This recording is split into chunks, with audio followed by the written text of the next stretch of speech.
Halo teman-teman, kenalin aku Alfie Khairunisa dari Universitas Negeri Prodi Psikologi. Kali ini aku mau membahas sedikit tentang kesejahteraan karyawan. Apa sih kesejahteraan karyawan itu? Kesejahteraan yang meliputi gaji yang adil, kompensasi, sampai diskriminasi di kantor. Menurut saya, karyawan adalah salah satu aset yang berharga di setiap perusahaan. Dengan catatan kalau kita memberi hak yang tepat untuk mereka. Kenapa? Karena kalau kita memberi hak yang tepat untuk para karyawan, gaji yang adil, kompensasi yang baik, mereka akan bekerja dengan semangat, dengan semangat yang membara, dan pada akhirnya mereka sampai di titik maksimal mereka, dan pada akhirnya kembali lagi yang untung adalah perusahaan. Jadi kalau kita simpulkan, kalau kita memberi karyawan hak dengan hak yang sebenar-benarnya, maka yang untung juga perusahaan lagi. Kenapa? Ya karena begitu. Setelah menjelaskan sedikit tadi, mari kita langsung masuk ke contoh isunya. Isu apakah itu? Mari kita masuk. Mari kita bahas isu yang masih hangat. Kita menjumpai isu tentang MBG yang membeli motor listrik dalam sebuah berita tertera. Pada akhir tahun 2025, pejabat pembuat komitmen telah mengajukan SPM sehingga anggarannya masuk pada RPAT atau rekening penampungan akhir tahun anggaran. Mekanisme ini sesuai P84 tahun 2025, di mana pembayaran dilakukan dalam 2 tahap. Termin 1 atas terselesaikannya 60% unit, dan termin 2 telah penyelesaian hingga 100% unit. Jelas dan dalam keterangan resmi tertulis di Jakarta, Selasa tanggal 7 bulan April. Dalam psikologi, kesejahteraan untuk pekerja sudah dapat, yakni berupa motor listrik. Dengan begitu, para pekerja lebih efisien. Sedangkan di posisi lain ada para guru yang sejak dulu mendidik anak bangsa, namun tidak ada respon apapun dari pemerintah.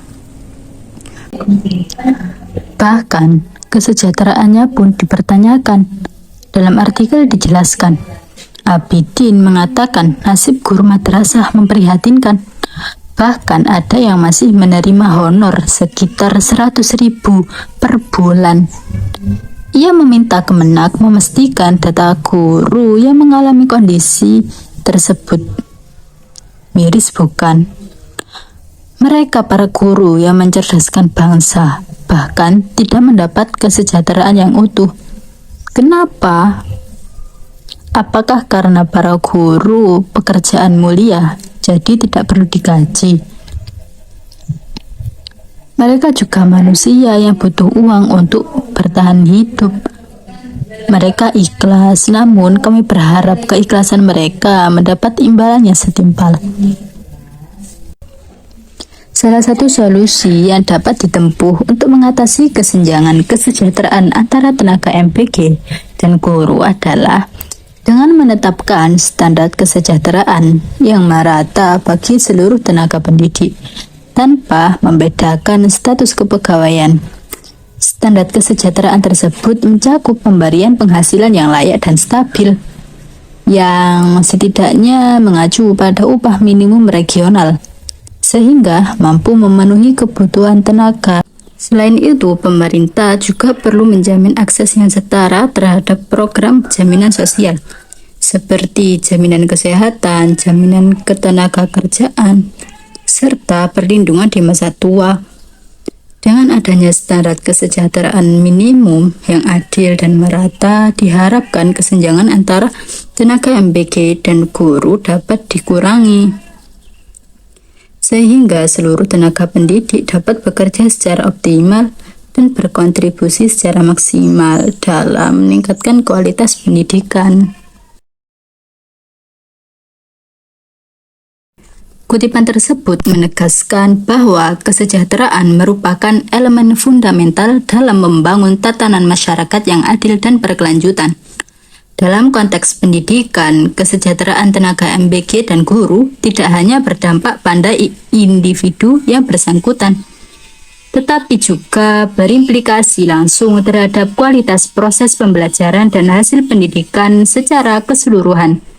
Oleh karena itu, upaya peningkatan kesejahteraan perlu ditempatkan sebagai prioritas kebijakan yang strategis guna menciptakan sistem pendidikan yang lebih inklusif, profesional, dan berdaya saing.